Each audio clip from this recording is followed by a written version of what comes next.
How am I doing? Good evening and welcome to our midweek Bible study.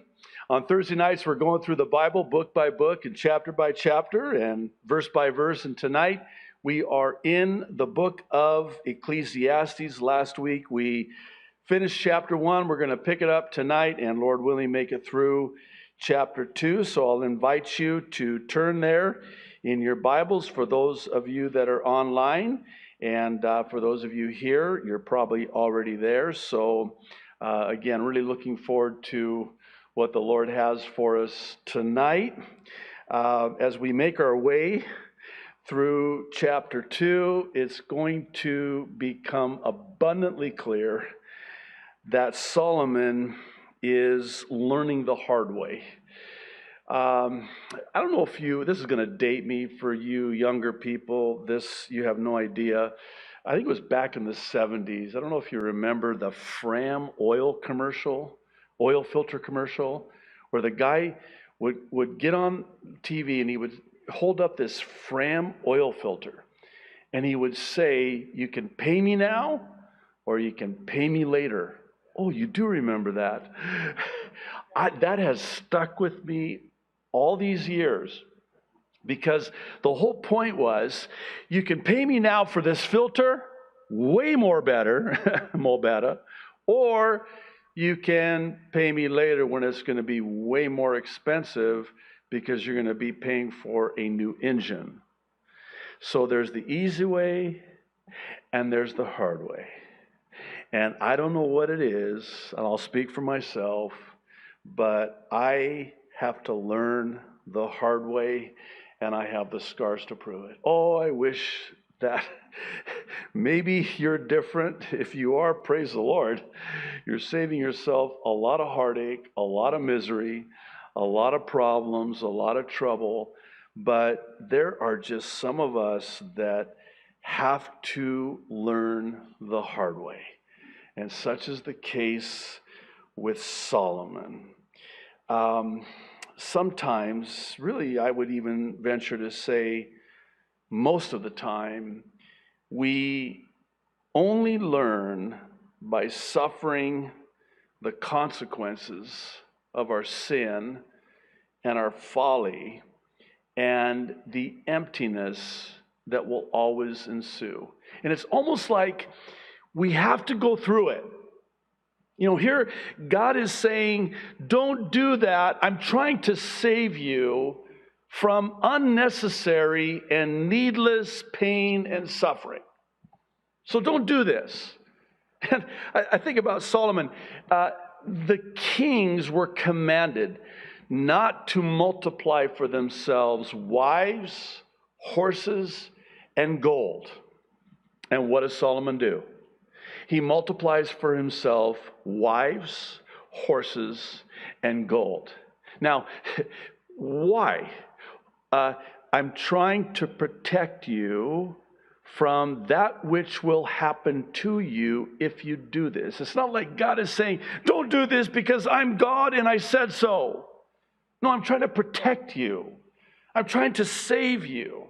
I'm trying to spare you. And so what do? We do it anyway, and then we realize, oh my goodness, that's why God said don't do this, because look what's happened as a result of me doing this. And we end up, maybe, thankfully, we do learn. Some never learn, right? But it really is a thing of having to learn the hard way. You know that saying, been there, done that? I think some have added to it. Been there, done that, bought the t-shirt. Well, I think Solomon would say, been there, done that, bought the t-shirt, and I had to learn the hard way. It wasn't worth it, but it was almost like he had to go through all of this in order to learn it. Sometimes there's just no other way. In parenting, I was thinking about this. In parenting, sometimes, you can try to teach your children, and you would hope that they'll just learn the lesson and be spared of the consequences of their disobedience. But they don't. And then sometimes you just have to sit helplessly by and watch them make all of the mistakes, suffer the consequences that always come, and just hope and pray that at least they'll learn the lesson that way. At least they'll learn it that way. I wish it weren't that way, but sometimes it almost has to be that way. Had they never gone through that, they would have never learned that. So here with Solomon, as we'll see, he tries everything he can, every way he can, only to realize that not only does nothing satisfy, it actually leaves you even emptier than you were in the first place. And the reason for that is because only God can satiate that thirst, that hunger that we have in our souls. Nothing will fill that void. Oh, it might satisfy but for a season, but it's not long before you realize, and again, you learn the hard way, at the end of the day, oh my goodness, this is, not only has this not satisfied me, I'm more miserable now than I was to begin with because of it. But here's the thing, I imagine God just waiting ever so patiently in all of his long suffering, as if to say, I know that you have to learn it this way, so I'll just be here.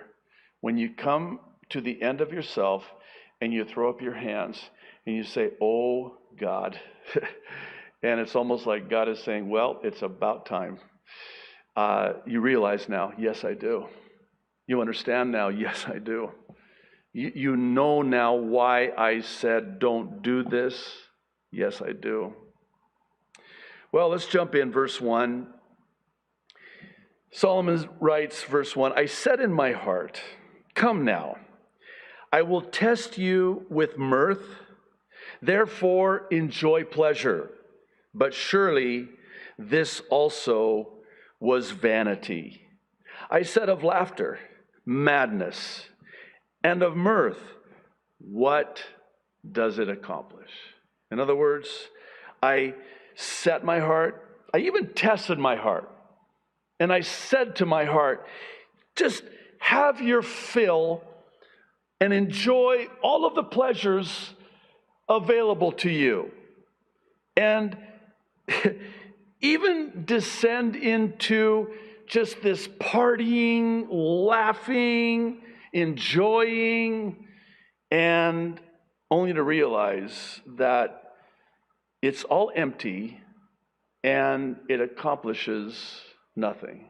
Now that's interesting to me, because God created us to have purpose and this sense of accomplishment. I know this might be maybe difficult at first to grasp, but do you realize that there's going to be work in heaven?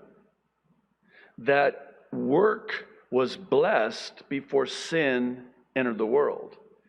Adam and Eve were created, and they were given this garden to work with the work of their hands.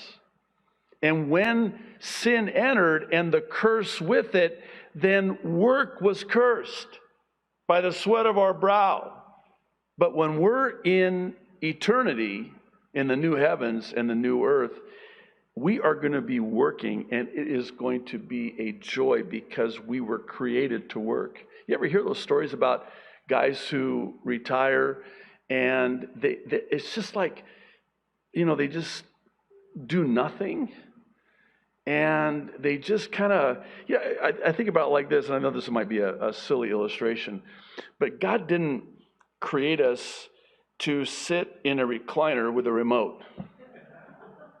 That's pretty bad, isn't it? Well, if you have a better one, let me know afterwards, and I'll certainly replace it. But he didn't create us to do nothing, and he also did not create us to have our fill of pleasure. I was thinking about this too. You know why these famous people go crazy and insane and mad and oftentimes commit suicide? It's because God never created them to be on the receiving end of that much worship and adoration.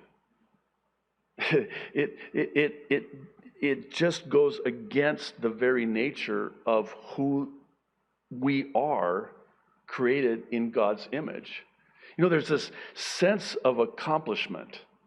And what Solomon is saying is, I had my fill of the party life. I mean, we just got done reading in chapter 1 where he set his mind and heart to achieve knowledge, and it was almost like he enrolled in this, college and wanted to seek and pursue this, thinking that that would satisfy. Apart from God, nothing will satisfy. But again, keep in mind, he's trying to do this apart from God. He's under the sun, S-U-N, and that's the problem. He's not under the sun, S-O-N. And no matter what he tries, no matter what he does, no matter what he tries to do, it's never going to fill that void. And he comes to the end of it and he says, it accomplishes absolutely nothing. And I think about the party life. You can party all you want, but you're going to come to this realization that not only is it accomplishing nothing, it is actually leaving me emptier than I was before. Why? Because God never created me for that. He created me in his image. Verse 3, I search in my heart how to gratify my flesh with wine, while guiding my heart with wisdom, and how to lay hold on folly, till I might see what was good for the sons of men to do under heaven all the days of their lives. I made my works great. Listen to this list of everything he built, and you can go to Israel today and you'll see the remains of all that Solomon had amassed, all the buildings he built. He says, I built myself houses plural. How many houses can you live in at one time? And planted myself vineyards. I made myself gardens and orchards, and I planted all kinds of fruit trees in them. I made myself water pools from which to water the growing trees of the grove. I built theme parks and water parks, just to bring it into a modern day context. Verse 7, I acquired male and female servants and had servants born in my house. Yes, I had greater possessions of herds and flocks than all who were in Jerusalem before me. Because he could. He had seemingly limitless wealth. The wealth that Solomon had, some estimate, was incalculable. He was so wealthy and he spared himself nothing. And he kept building. And here's how it looks like and sounds like in our life. If only I had, and you fill in the blank, then I'd be happy. If only I could, and you fill in the blank, I'll be happy. And what you find is you're like the woman at the well. And Jesus says to her, you can continue to drink of this water and you will thirst again. But if you drink of the water that I have to offer, you will never thirst. Here's the point. You can never satiate a spiritual need with a physical supply. You can do all you want. You can build all you want. You can add all you want. You can all you get and get all you can. But at the end of the day, you will realize it does not satisfy. I forget who it was, but he was asked, he was very wealthy, how much more wealth do you want to accumulate? And his answer was something to the effect of just a little bit more.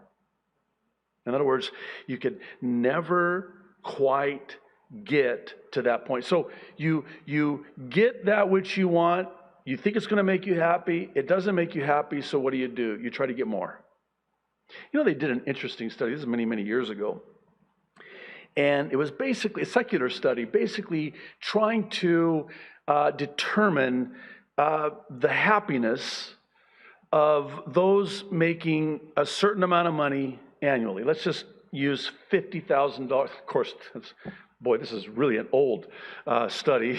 It's certainly not applicable to us today living in Hawaii, but let's just use $50,000 a year for purpose of illustration. And what they found was that the people that were earning $50,000 a year were just as happy as those making many times more than that. And the point of the study, and this was the takeaway from it, that once you have your basic needs met, you're content. And so you can go out and amass all of this wealth. It's not going to make you happier. In fact, the opposite is true. You know what happens? And Solomon's going to allude to that here towards the end of the chapter. So you amass all this wealth. You think, okay, now I can just sit back in that recliner we talked about with the remote and just enjoy my life and live happily ever after. No, you're not. Because now that you've amassed all of that, now you're going to be worried about keeping it. So I heard it said this way. Perfect. You strive to gain, you'll strive to maintain. So here you're striving, you're pursuing. And by the way, this whole thing of the pursuit of happiness, nah. The pursuit of happiness?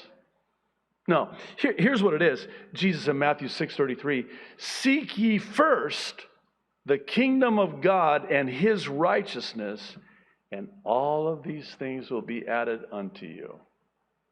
That's what you're to pursue. You're to pursue the Lord and seek first him and his righteousness, and he'll take care of everything else. If that's your pursuit, you will be satiated. If you're pursuing happiness, you're never going to find it. You know what pursuing happiness is like? I like how one said it. It's like chasing a butterfly. You're never going to grasp it. Solomon basically likens it to trying to grasp and catch the wind. You're never going to catch it. You can pursue it, try to grab it, you're never going to get it. That's what pursuing happiness is like. And God never created us for the pursuit of happiness. God created us for the pursuit of him. You know, so many times we pursue things thinking that if I could just have this, then I won't have to, it's going to, and then I get it, that's all I need. Yeah, I was just thinking about this. My wife, for 10 years we couldn't have children, and we were told that we had what they called unexplained infertility. We would get pregnant, we would lose the baby in pregnancy and by way of a miscarriage. One time it was an ectopic pregnancy. And so for 10 years, we couldn't have children. And it was the cry of our heart. We ached for, we longed for, we cried for, we prayed for, we longed for children. And then when our son was born, my wife came to me. It was probably one of the most profound, simple truths that I can ever look back to. And she said to me, she said, honey, I thought that what I really longed for was to have a child, have a son. But what I realized now that we have a son was what I really longed for was the Lord. It's that seeking first, pursuing first and foremost him, and then he adds everything else. Listen, if you're not satisfied in the Lord, even with the Lord, nothing's going to satisfy. You can pursue whatever you want, all you want. It will never satisfy you because that is the way God created us. You know, I realize this is just words on a page in our Bible, but you have to understand that this was massive. I suppose it would be appropriate to compare what Solomon had amassed and all of the buildings and the vineyards and the water and everything that the houses, everything he built would be like owning the entirety of the island of Oahu. And he owned it all. And all of the people, they were his employees, as it were. He had could you think about what Jesus said, what shall it profit a man if he gains the whole world, the whole island of Oahu, and loses his own soul? I mean, you can acquire it, amass it, achieve it, and if your pursuit is not for him, you will have all of this, and you will say, what? I am so unsatisfied. I'm not happier. In fact, I'm more miserable. I don't sleep at night. You know, when I had nothing, I slept better, right? Oh, thank you, John. Look at this. Thank you so much. You brought me two. What are you trying to tell me? I'm going to end up in the bathroom now, in the middle of the teaching. Yeah, we're good. Thank you, John. Pardon me. I have a frog in my throat. Farag in my throat, yeah. Sorry. Couldn't resist. So, where was I? It was deeply profound, I'm sure, whatever I was saying. But, oh yeah, you can, again, when you amass all of these things, you'll find that you're more worried. You don't sleep. There's more anxiety. Because now the fear is keeping it, holding on to it, not losing it. And it actually, I'm sure you've heard about the statistics of those who win the lottery. You would think that, oh my goodness, they win, $500 jillion. Some of these jackpots, again, on the mainland, what like $350 million or something? And wasn't there one time for like in the billions or $1 or $2 billion? That's a lot of money. It's one of those things where you say, Lord, can we just try and, see how I'll tithe on it. Nice try. But they follow these people that win the lottery, and you would think, oh my goodness, they've got it made in the shade, as we say. And the opposite is true. Their lives are destroyed. Their marriages are destroyed. Their families, their children, it ruins their lives. And sometimes they'll interview them and ask them questions about it. And almost without exception, they'll say something to the effect of, this was the worst thing that ever happened to me. You would think it would be the best thing that could ever happen, right? You quit your job and you sit in that recliner, and boy, I'm really picking on, so go home and burn that recliner and the remote with it. But I could just sit in the recliner and here's the remote and just, live happily ever after. You're going to be the most miserable person because God never created you like that. He never created you to be like that. Well, I don't want to get too far off into that. Too late, already did. Verse 8. It gets better or worse, however you want to look at it. Solomon says, I also gathered for myself silver and gold. Oh, God said, don't do that. Remember? Lots of gold. And the special treasures of kings and of provinces. I acquired male and female singers, the delights of the sons of men, and musical instruments of all kinds. So I became great and excelled more than all who were before me in Jerusalem. And this is interesting. Also, my wisdom remained with me. That's interesting. Why? Because he had the wisdom. You know, God's gifts and callings are without repentance. So God gave him this supernatural wisdom. Remember when God came to him and said, you can have anything you want? And Solomon says, you know what I really need? Is I need wisdom to rule your people, because I don't even know how to appropriately walk to the throne, let alone, lead your people. And God's response was, well, because you didn't ask for wealth and riches, and also, very interesting detail, and also because you did not ask for the destruction of your enemies. Oh my goodness, I would have totally asked for that. I would have said, oh, anything? Really? Okay. Here's my list. And he didn't ask for any of that. Which to me, that God would say that says to me that was on the table. Because isn't it true? If we could have anything we want, I mean, we would, yes, wealth beyond measure. I would like for you to take care of them and that and this and this and this and this. And Solomon says, no, I just need wisdom. So what does God do? Well, you know the story. He gives them both, because he was seeking first the wisdom from above, the righteousness of God and his kingdom. And because he asked for that, God gave him all of the above. And wealth, unspeakable wealth. And so here he says, all throughout all of this, my wisdom remained with me.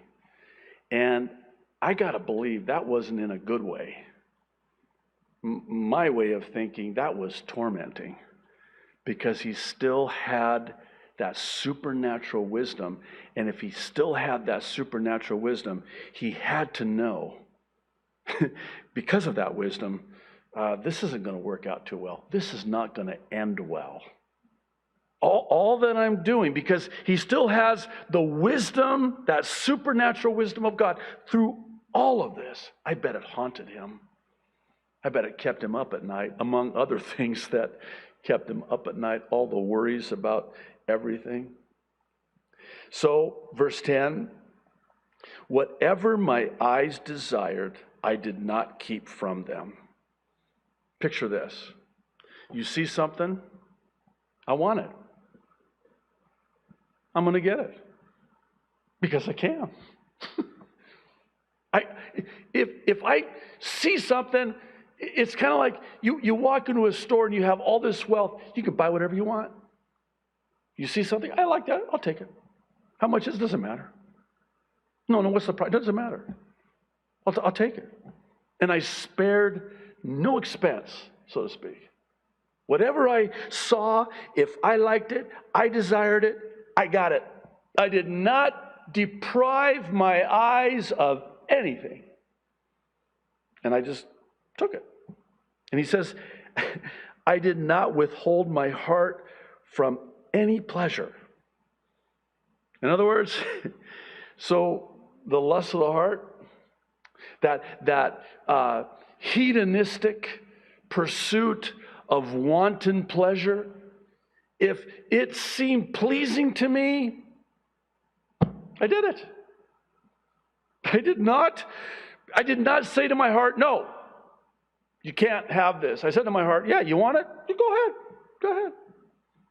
I did not withhold my heart from any pleasure, for my heart rejoiced in all my labor, and this was my reward from all my labor. And then verse 11, I looked on all the works that my hands had done, and on the labor in which I had toiled. That's a lot of work. And indeed, all was vanity and grasping for the wind.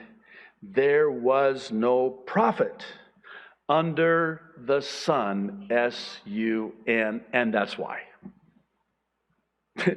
He's under the wrong sun. If this was under the sun, S-O-N, as unto the Lord, oh my goodness. Godliness with contentment is great gain, the Apostle Paul would say. I think this speaks to a truth it's a principle you don't break. It breaks you if you go up against it. And the principle is you can be, so poor, just have basic needs met. You have a roof over your head, you have clothes on your back, you have food in the fridge, right? And you can be happier not being able to rub 2 quarters together. It used to be 2 dimes, but inflation, so now it's 2 quarters. And you can be happier than someone like Solomon who has amassed all of this wealth. Because it has nothing to do with what you're able to amass. It has everything to do with being content. The Apostle Paul said, I learned, key word, I learned to be content no matter what my situation. If I had plenty or if I had little, no matter what, I learned to be content. That's the key. That's the key. Verse 12. Then, it's kind of like Solomon saying, I tried this, didn't work out. I tried this, didn't work out.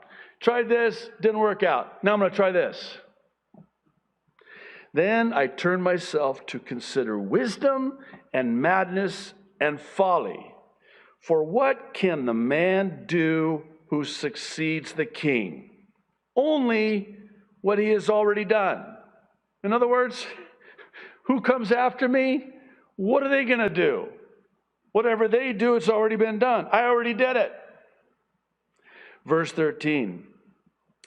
Then I saw that wisdom excels folly as light excels darkness. The wise man's eyes, verse 14, are in his head, but the fool walks in darkness. Yet I myself perceived that the same event happens to them all. So I said in my heart, as it happens to the fool, it also happens to me. And why was I then more wise? Then I said in my heart, this also is vanity. For there is no remembrance of the wise than of the fool forever, since all that now is will be forgotten in the days to come. And how does a wise man die? As the fool. Therefore, I hated life because the work that was done under the sun was distressing to me for all his vanity and grasping for the wind. What's Solomon saying here? What's the conclusion here that Solomon is coming to? He's basically saying at the end of the day, we all die. And isn't death the great equalizer? So he's saying to himself, I have all of this wisdom, I have all of this wealth, and when I die the same way the fool in poverty dies. So why am I wise? What's the point? I mean, it's what's the purpose? It's meaningless. It's emptiness. It's vanity. I mean, what's the point of amassing all of this wealth if I'm going to... And isn't it interesting that when you do amass wealth, and certainly as you get older, what comes into clearer view? Your mortality, the brevity of life. You start thinking about death. Whenever I do a memorial service, Ecclesiastes is the go-to, particularly chapter 7 when we get there. And Solomon has the audacity to say it is better to go to a memorial service, a funeral, than it is to go to a party, to a wedding, to a feast. Why?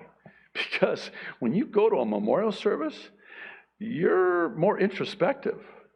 you take seriously the brevity of life and how that ultimately there is this thing called death that nobody escapes, unless, of course, you go up in the rapture, which, by the way, is, you start thinking about what's going to happen first, my death or the rapture. I'll take the rapture.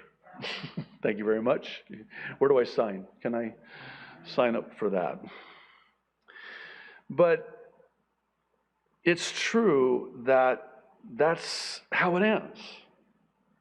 And so what Solomon is saying here is that in the end, it's really all the same. I'm going to die just like the fool with me, the one in poverty alongside me. It's all vanity. Verse 18, then you would think at some point he would say, okay, God, I've had enough. I've had enough. I've learned my lesson. I wish I would have just learned it the easy way, but okay, I get it now. Enough is enough. But no, not Solomon. He's not done yet, not by a long shot. So now, verse 18, he says, I hated all my labor in which I had toiled under the sun. And here's why. Because I must leave it to the man who will come after me. And who knows whether he will be wise or a fool. Yet he will rule over all my labor in which I toiled and in which I have shown myself wise under the sun. This also is vanity. In other words, I've amassed all this wealth. What for? So I'm going to die and I'm going to leave it to my heir. And what's he going to do? He's going to blow it. Why? Because he didn't work for it. How many people, I know somebody's going to come to mind when I say this, how many people do you know that earn their money the old-fashioned way? They inherited it. And they totally messed up. And it messed them up. And all of the family dynamics and turmoil and conflict and feuds and fights, some of which end up in court, all because of what was left behind. I think I mentioned this one time. Someone was asked when this wealthy guy died, and the question was asked, how much did he leave? To which the answer was, all of it. You can't take it with you. You can send it ahead. You can't take it with you. So here's Solomon going, okay, let me see if I got this straight. I have amassed incalculable wealth, and I'm going to die. Yes, you are, Solomon. You got that right. And when I die, my heir, my son, and oh, by the way, he did have one son with all those wives, all those concubines. He had one son. His name, Rehoboam. Rehoboam single-handedly split Israel into two kingdoms, the north and the south. And not only that, he introduced pagan worship to Israel. And that was the son that he left all of this to. And he knew it. You could say he foreknew it.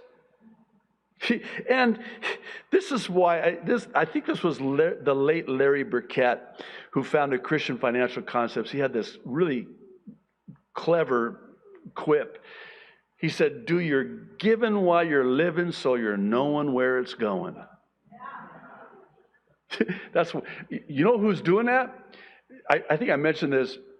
You know, on the mainland, you see those big recreational vehicles, and they have a bumper sticker on them that says, we're spending our kids' inheritance. Take that, Rehoboam. So this is what Solomon's saying. I'm going to leave all of this wealth to someone who is ill-equipped, ill-prepared to be able to handle it. Here I toiled, I strived, I worked, I labored, and then I'm going to leave it to somebody? Are you kidding me? And they're going to mess up, and it's going to mess them up? How does that work?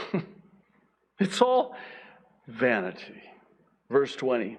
Therefore, I turned my heart and by the way, I should probably say that this is not a license to not leave anything for your children. I can just see it now. Hey, did you hear what the preacher said? Yeah, you ain't getting nothing. Yeah, we're buying an RV. We're going to travel. Anyway, yeah. There is actually a proverb, and the parents lay up for the, okay, I'm going to get myself in a lot of trouble here, especially if my kids are watching this. But anyway, of course, how am I going to leave them? Anyway, enough of my problems. Verse 20. Therefore, I turned my heart and despaired of all the labor in which I had toiled under the sun. For there is a man, verse 21, whose labor is with wisdom, knowledge, and skill, yet he must leave his heritage to a man who has not labored for it. This also is vanity. And then he adds to this being vanity and says, and a great evil. Whoa, that's kind of strong. He's saying it's cruel and it's evil. It's just wrong. It shouldn't work like that. That is unjust. That is unfair. Verse 22, for what has man for all his labor and for the striving of his heart with which he has toiled under the sun? For all his days are sorrowful, and his work burdensome. Even in the night, his heart takes no rest. He can't sleep. This also is vanity. How depressing is this? Are you depressed? I get depressed every time I read it. I just think, oh my goodness, that sort of thing. All of this, for what? It's such a burdensome, sorrowful, laboring and toiling and striving by the sweat of my brow. For what? That's what he's saying. But here's the thing.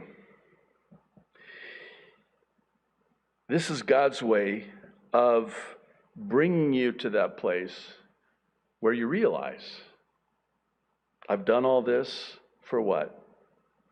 And it brings you to him, in some cases back to him, and that's a good thing.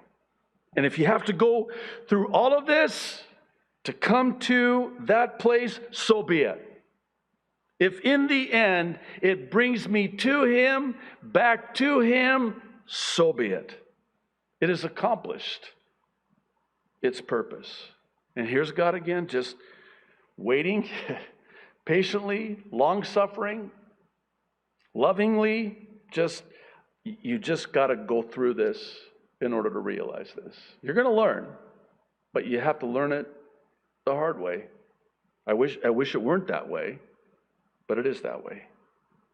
Now we turn a corner as we end the chapter in verse 24, and he says, nothing is better for a man than that he should eat and drink, and that his soul should enjoy good in his labor. This also I saw was from the hand of God. Now, at first read, you can almost get the impression that he's coming to his senses.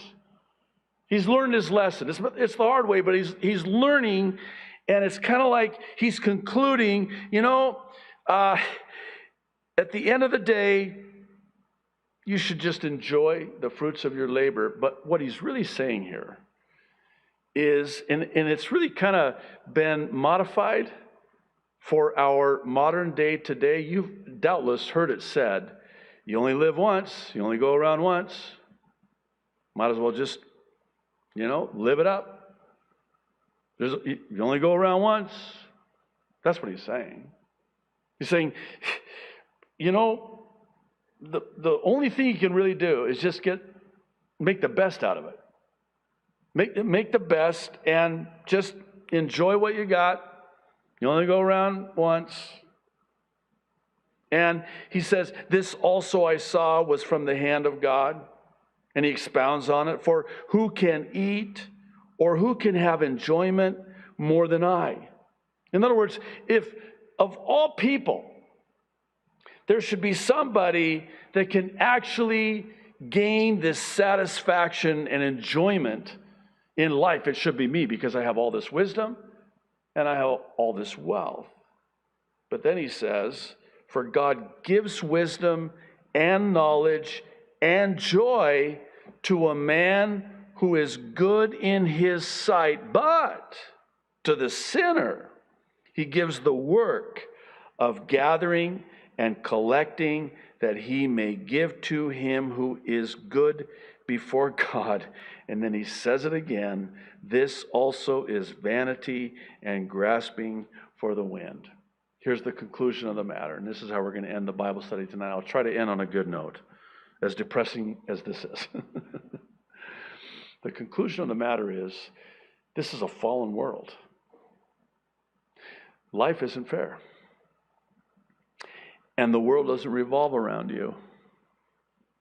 We used to have a song that we would sing to our boys when they were young, our daughter as well.